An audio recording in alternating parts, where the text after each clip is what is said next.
Hey everyone, it's Michael, and today we're going to be talking about the second season of the Goosebumps TV show. It is one of the episodes out of there on a DVD. I happened to review the first episode, or first part, last night.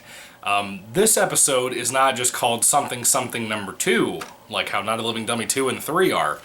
This is an odd situation. So the first episode, well, the second episode I've ever reviewed on the channel, but the first one of this particular part of this series from the Goosebumps TV show, the first episode was called Monster Blood 1, for whatever reason. Like, they changed the title, now it just says Monster Blood. My DVD copy says Monster Blood 1. This second episode, or the second part to that two-part, or whatever this is supposed to be, it premiered on the same day in 1996. This is more Monster Blood. Yeah, Monster Blood DVD, but it has Monster Blood 1, and then more Monster Blood. This particular episode, I like a lot. I actually like this more than the first episode of Monster Blood. This one's very different. It feels a little bit higher budget to me. It's also filmed and directed by Timothy Bond, who made the Not a Living Dummy 3 two-parter that I still think is the best of all Goosebumps stuff. He directed the first episode of Monster Blood as well, and I think he does a better job here than he did with the first episode. Again, this feels like a bigger budget thing. Everything from the effects look better. They're not perfect, they're not great in 2019, but they look good Goosebumps standard-wise. Really surprising, in my opinion. There were some things about this episode that kind of surprised me. As you know, for people who are subscribed to the channel currently, I'm actually reading the Monster Blood books currently for the first time ever. I think I read the first book one time when I was a kid, maybe twice, or tried to and got bored and quit. Something like that. I don't know. So I've been reading those and reviewing them here on my channel. And this particular book kind of surprised me. I'm on book 3 right now in my read-through. And this episode is not based on episode 1, or book 1, 2, or 3, or even 4, for what I can tell. This particular episode is taking place on an airplane. Yeah, I was really surprised by that. There's basically our main character, Evan, who's played by the same guy who played him in the first episode, the guy from Freddy vs. Jason that played the pothead that got possessed by the weird Freddy worm thing, as a matter of fact. He's back. He's good. He's good. The cast is fine everywhere. But this episode, in my opinion, really embraced the monster movie creature feature type feeling that I think Monster Blood should always have. Kind of like the second book does. The first book not so much, but the second book really feels like a creature feature 50s, 60s type horror movie. With a little bit more silliness to it, but still. And this really embraces that. This episode can be kind of tense and kind of eerie, in my opinion. I think there's a couple of scenes that are pretty atmospheric. The practical effects here are really surprising. Genuinely, I think they are. There are scenes of, like with the Monster Blood, that somehow managed to get on the plane. We don't know, but it was kind of hinted at the finale of the last episode, the first episode of Monster Blood. Somehow it got in a suitcase of Evan's, and it ended up kind of just blossoming out amongst all the suitcases and stuff and spread out throughout the entire plane.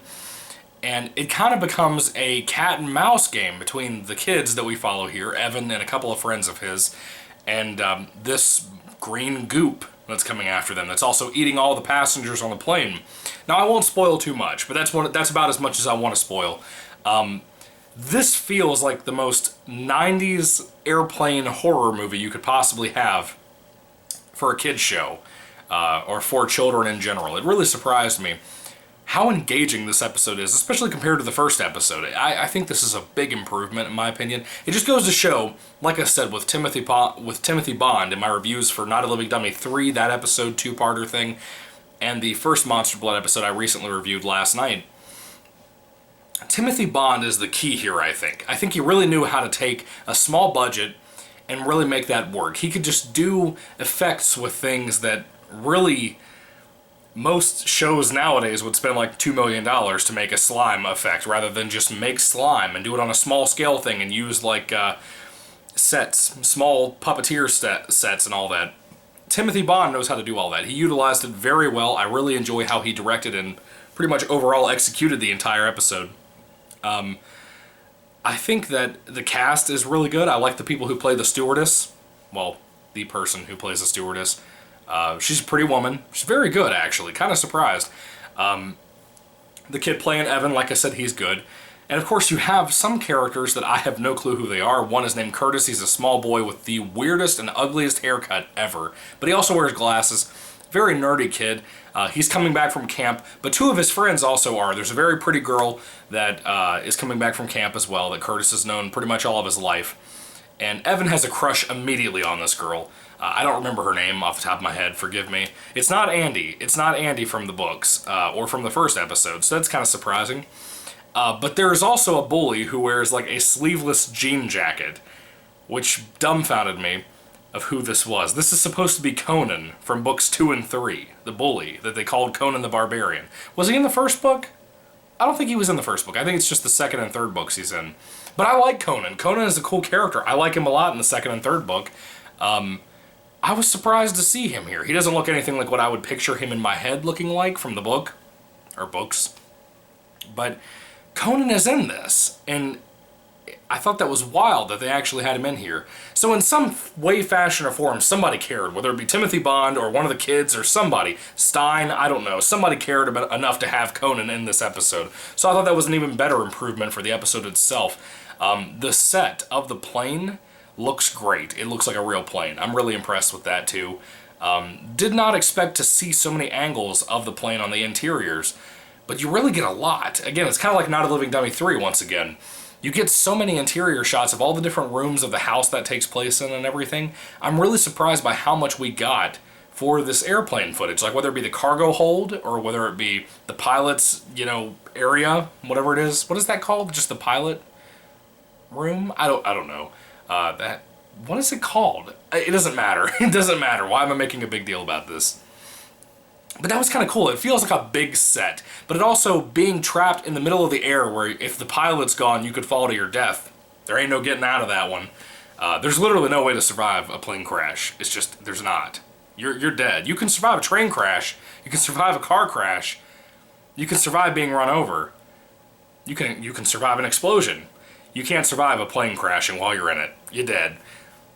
So there's kind of that little fear there about being stuck in the middle of the air, with this monster blood thing eating everything around you. I enjoy it a lot. I genuinely think it's one of the best Goosebumps book episode adaptation things. It's really good. It's one of the best TV episodes, I'd say, for sure. One of the biggest highlights. It's just fun. It's really silly. It's very wild. I don't have much more to say about this. I don't have like a nostalgic connection to this like I did with the Not a Living Dummy 3 review I did, or something like Bride of the Living Dummy, that I watched constantly over and over and over again when I was a kid. But for what this episode was, I enjoyed it a lot. I definitely recommend it, easily. I recommend it more, I'd say, than the first episode, even though I like the first episode of Monster Blood as well. Excuse me, I'm still trying to get over a cough right now from a cold I had last week or 2 weeks ago, something like that. But, yeah, what did you guys think about more Monster Blood? Put your thoughts and comments down in the comment section down below. I'd love to hear what you have to say about this awesome little episode. What about your thoughts on both episodes, Monster Blood 1 and More Monster Blood? I can never get the title right. It should be called Monster Blood 2, but since it's not based on the book, I guess they didn't want to call it that. I don't know. I don't care. It was good. Anyway, More Monster Blood. If I had to rate this on a 5-star basis, I think I'd give the episode easily a 5 out of 5. Like I said, it's better made than the first episode. But it's actually really enjoyable and kind of tense at moments, like I said. And it has a little bit of an atmosphere to it, I think. The kind of isolation feeling that the whole episode carries with the plane and all that. I dig it. I really do dig it. I recommend it, like I said. What do you guys think? Put your thoughts down below. I don't want to make too many episode reviews. I wanted to review pretty much all the Monster Blood episodes and all the Not a Living Dummy episodes, and then at some point I'll get to some of the other things like Camp Nightmare and Attack of the Mutant and all those big ones. Excuse me. But I'm in no rush. I don't mean to sound rude. I don't mean to sound like I'm trying to just put out as many reviews for these episodes as possible. I'm not trying to do that. I just kind of want to talk about Goosebumps TV right now. I don't know. I just wanted to watch a few episodes. Some of my favorites like Not a Living Dummy 3 and Bride and all those things. I just wanted to talk about Goosebumps. I don't know what the deal is here recently with the TV episodes thing. So I just wanted to start doing some of these reviews. Don't expect them to come out like every night, all the time. It's not going to be like that, frankly. I'm trying to just read the books and do those first, and then at some point do reviews of the episodes and whatnot when I get around to them. But, you know, for now, let's all be patient. I'm going to review a couple more episodes at some point here soon. Maybe the next day or two, God willing. But, yeah, that's really all I got for right now. More Monster Blood, 5 out of 5 stars, easily. So good. Anyway, thank you for watching. May the Lord Jesus Christ bless you guys today, and goodbye.